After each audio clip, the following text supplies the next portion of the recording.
लोकप्रियता के साथ एक तूफानी दौरा देश का किया, वो हमारी जीत का आधार बनकर एक प्रचंड विजय को हमें दिलाने में गए। मित्रों, कई मायने में ये जीत ऐतिहासिक जीत है। देश के अंदर 50 वर्ष के बाद पहली बार कोई पूर्ण बहुमत से शासन करने वाला प्रधानमंत्री फिर से पूर्ण बहुमत के साथ जनादेश लेकर फिर से प्रधानमंत्री बनने जा रहा है। और हम सबको गौरव है कि सम्मान हम सबके सर्वोच्च नेता, हम सबके प्रिय नेता, भारतीय जनता पार्टी के नेता श्री नरेंद्र मोदी जी को मिला है। मित्रों, दिल्ली की कार्यकारिणी हुई। दिल्ली की कार्यकारिणी में जब बात हुई कि एक गठबंधन बन रहा है, महागठबंधन बन रहा है, मैंने देश के कार्यकर्ताओं को कहा था कि 50% की लड़ाई लड़ने के लिए भाजपा के कार्यकर्ता रण मैदान में उतरे। और आज आपके अध्यक्ष के नाते मैं गौरव के साथ कह सकता हूं कि देश के 17 प्रांतों के अंदर जनता ने 50% से ज्यादा आशीर्वाद भारतीय जनता पार्टी को दिया है। मित्रों, हमें अरुणाचल प्रदेश, चंडीगढ़, दिल्ली, गुजरात, हरियाणा, हिमाचल, कर्नाटक, मध्य प्रदेश, राजस्थान, उत्तराखंड, महाराष्ट्र, बिहार और उत्तर प्रदेश के अंदर भी 50% से ज्यादा वोट प्राप्त हुए। मित्रों, ये प्रचंड विजय जो जनता ने दिलाई है, एक और तो मोदी जी के नेतृत्व में भारतीय जनता पार्टी को जीता है, दूसरी ओर कांग्रेस पार्टी को करारी हार का मुंह देखना पड़ा है। करारी हार। देश भर के अंदर 17 यूनिट ऐसे है, 17 यूनिट ऐसे है जहां पर कांग्रेस पार्टी को बिग जीरो मिला है, बिग जीरो मिला है। मित्रों, ये 17 यूनिट है। मैं आपको जरूर बताना चाहूंगा, आंध्र प्रदेश, अरुणाचल, दिल्ली, गुजरात, हरियाणा, हिमाचल, जम्मू कश्मीर, मणिपुर, मिजोरम, ओडिशा, राजस्थान, सिक्किम, त्रिपुरा, उत्तराखंड, अंडमान निकोबार, चंडीगढ़, दादरा नगर हवेली, दीव दमन और लक्षद्वीप, इस सब जगह पे कांग्रेस अपना खाता नहीं खोल पाई। मित्रों, ये जीत ने एक और बात भी तय कर दी है कि 50 साल से कांग्रेस और विपक्षी पार्टियां परिवारवाद, जातिवाद और तुष्टीकरण का वोट बैंक बनाकर आगे बढ़ते थे। तुष्टीकरण का वोट बैंक आगे बढ़े। मोदी जी की प्रचंड लोकप्रियता और भारतीय जनता पार्टी के कार्यकर्ताओं का अथक परिश्रम, इन्होंने देश के लोकतंत्र की बड़ी सेवा की है।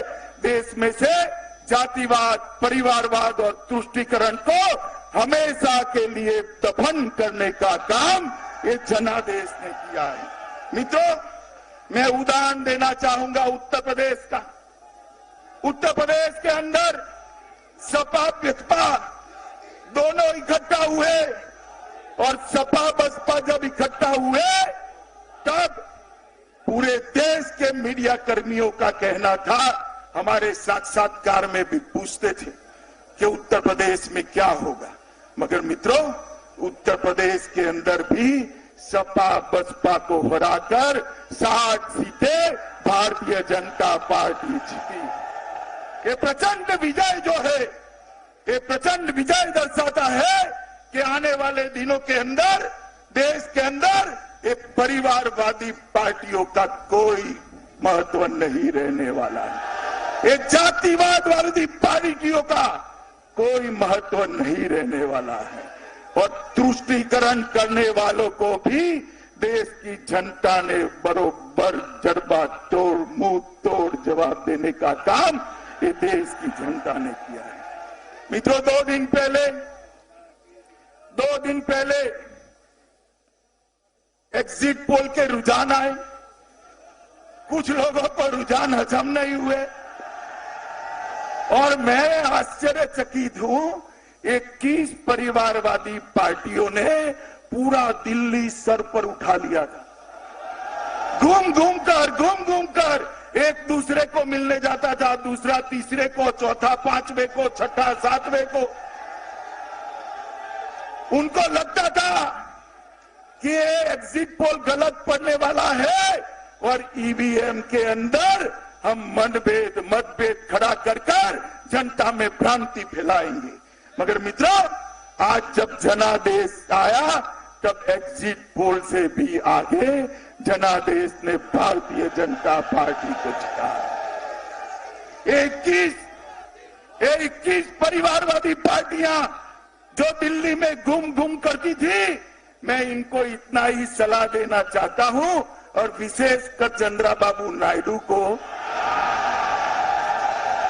कि इतना परिश्रम अगर आपने वोट प्राप्त करने के लिए किया होता तो आपका खाता शायद खुल जाता। मित्रों, आज इसके साथ साथ विधानसभा के भी चुनाव हुए हैं। आंध्र के अंदर श्री जगन रेड्डी के नेतृत्व में विजय प्राप्त हुई है। मैं भारतीय जनता पार्टी की ओर से श्री जगन रेड्डी को बहुत बहुत बधाई देता हूं, उनका अभिनंदन करता हूं। ओडिशा के अंदर भी श्री नवीन पटनायक जी को विजय प्राप्त हुई है। मैं भारतीय जनता पार्टी की ओर से श्री नवीन पटनायक को भी बहुत बहुत अभिनंदन देता हूं। सिक्किम के अंदर श्री पवन चामलिंग जी को और उनकी पार्टी को विजय प्राप्त हुई है। श्री पवन चामलिंग जी को भी बहुत बहुत बधाई देता हूं। और अरुणाचल के अंदर पहली बार भारतीय जनता पार्टी की पूर्ण बहुमत की सरकार बनी है। अरुणाचल के अध्यक्ष और हमारे युवा मुख्यमंत्री श्री पेमा खांडू जी को भी पूरे पार्लियामेंट्री बोर्ड की ओर से मैं हृदय से धन्यवाद और बधाई देना चाहता हूं। मित्रों, गोवा के अंदर 4 विधानसभा के चुनाव थे, उसमें 3 में भारतीय जनता पार्टी ने विजय प्राप्त की। बंगाल के अंदर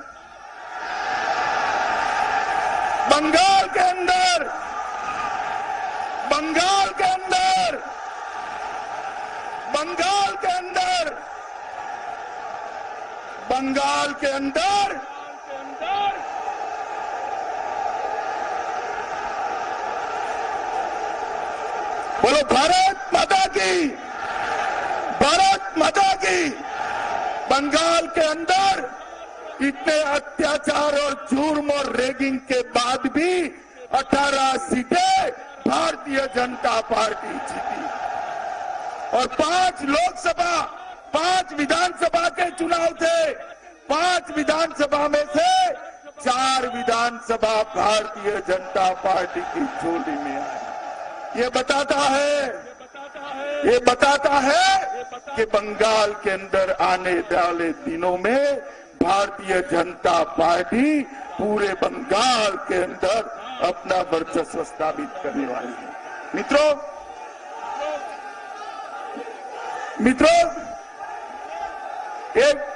ये जो विपक्ष का पराजय है, ये विपक्ष का जो पराजय है और भारतीय जनता पार्टी का प्रचंड विजय है, वो विजय टुकड़े टुकड़े गैंग की विचारधारा के खिलाफ, टुकड़े टुकड़े गैंग की विचारधारा लेकर चलने वाले पार्टियों के खिलाफ नरेंद्र मोदी जी की सबका साथ सबका विकास की विचारधारा का विजय। ये विजय टुकड़ा टुकड़ा गैंग की विचारधारा के खिलाफ शुद्ध राष्ट्रवाद के विजय का ये विजय प्रतीक है। मित्रों, जब 3 राज्यों के चुनाव हुए, राजस्थान, मध्य प्रदेश और छत्तीसगढ़, उस वक्त कार्यकारिणी में मैंने कार्यकर्ता को कहा था कि कांग्रेस जीती जरूर है, हम हारे नहीं हैं।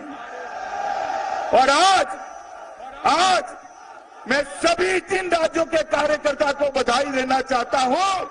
63 में से 63 सीटें भारतीय जनता पार्टी जीती है मित्रों, भारतीय जनता पार्टी जीती है। मित्रों, भारतीय जनता पार्टी के नेता श्री नरेंद्र मोदी जी ने 5 साल तक देश का गौरव बढ़ाने का काम किया है, जिसके देश की जनता 70 साल से राह देख रही थी। नरेंद्र मोदी जी ने 7 करोड़ गरीबों के लिए उनका जीवन स्तर उठाने का काम किया है, जिसका देश की गरीब जनता 70 साल से राह देख रही थी। चाहे शहर हो, गांव हो, नदी हो, रोड हो, रेल हो, हर जगह पे इंफ्रास्ट्रक्चर को बढ़ाने का काम किया है, जिसका देश की जनता 70 साल से राह देख रही थी। आज देश की जनता ने मोदी जी की सरकार की उपलब्धियों को, मोदी जी की नीतियों को आज मन खोलकर आशीर्वाद दिया है। और उसके सामने विपक्ष जो नकारात्मक एजेंडा लेकर चला, मोदी हटाओ का नारा लेकर चला, अनर्गल आरोप मोदी जी पर लगाता रहा और भारत की जमीन से जुड़ी हुई, न जुड़ी हुई, कटी हुई विचारधारा लेकर अपप्रचार करते रहे, उनको पराजय का मुंह दिखाने का काम भारत की महान जनता ने किया है। मित्रों, आज विजय के इस क्षण में बंगाल के अंदर विगत 2 सालों में हमारे 80 से ज्यादा कार्यकर्ताओं ने भारतीय जनता पार्टी को बढ़ाने के लिए अपनी जान गंवाई है। मैं वो 80 के 80 कार्यकर्ताओं को आज भारतीय जनता पार्टी के करोड़ों कार्यकर्ताओं की ओर से मनपूर्वक प्रणाम कर श्रद्धांजलि देना चाहता हूं। मित्रों, श्रद्धांजलि देना। केरल और कर्नाटक के अंदर भी हमारे कई कार्यकर्ताओं का जान गया है, उनको भी मैं श्रद्धांजलि देकर आज इस मौके पर याद करना चाहता हूं। मित्रों, आज जब हम यहां पर एक विजय का उत्सव मना रहे हैं, देश के हर जिले के कार्यालय पर हमारे कार्यकर्ता उसको सुन रहे हैं, देख रहे हैं, मैं आज सभी कार्यकर्ताओं का जो परिश्रम है उसको भी साधुवाद देना चाहता हूं कि आपके परिश्रम के कारण ही एक इतना बड़ा विजय हुआ है। मित्रों, मोदी जी के मार्गदर्शन के अंदर भारतीय जनता पार्टी ने 5 साल में अपना जनाधार बढ़ाया है, संगठन को बढ़ाया है, कार्य क्षेत्र की विस्तृति की है और अब मुझे भरोसा है कि शायद ही देश का कोई ऐसा राज्य बचेगा जहां पर भारतीय जनता पार्टी को चुनावी सफलता नहीं मिलेगी। मोदी जी के अगले 5 साल का कार्यकाल भारतीय जनता पार्टी के विस्तार का कार्यकाल बनने वाला है। मित्रों, विस्तार का कार्यकाल। आज मैं मेरे क्षेत्र के मतदाताओं का भी, गांधीनगर क्षेत्र के मतदाताओं का भी हृदय से धन्यवाद करना चाहता हूं कि मुझे आपने आपका प्रतिनिधि चुनकर देश की संसद के अंदर भेजा है। मित्रों, आज मैं आप सबकी ओर से प्रधानमंत्री जी को कहना चाहता हूं कि प्रधानमंत्री जी, आपने जो नए भारत की कल्पना की है, सशक्त, समृद्ध, शिक्षित, संस्कृत भारत की जो कल्पना की है, आप आइए, देश का नेतृत्व करिए और नए भारत की नींव जो रखी है, इस पर एक मजबूत इमारत बनाइए। आजादी के 75 साल जब समाप्त हो, तब मोदी जी ने हम सब कार्यकर्ताओं के लिए और देश की जनता के लिए 75 संकल्प दिए हैं। हम सब का ये दायित्व है और देश की जनता भी हमें इसमें आशीर्वाद दे कि 75 के 75 संकल्प 2022 में समाप्त कर विश्व के अंदर भारत को एक महाशक्ति बनाने का स्वप्न हम मोदी जी के नेतृत्व में पूरा करें। मित्रों, फिर से एक बार देश की करोड़ों जनता और भारतीय जनता पार्टी के करोड़ों कार्यकर्ताओं की ओर से मन से श्री नरेंद्र मोदी जी को बधाई देकर और उनके आने वाले कार्यकाल की ढेर सारी शुभकामनाएं, अनंत शुभकामनाएं देकर मेरी वाणी को विराम देता हूं। मेरे साथ बोलिए, भारत माता की, भारत माता की, भारत माता की।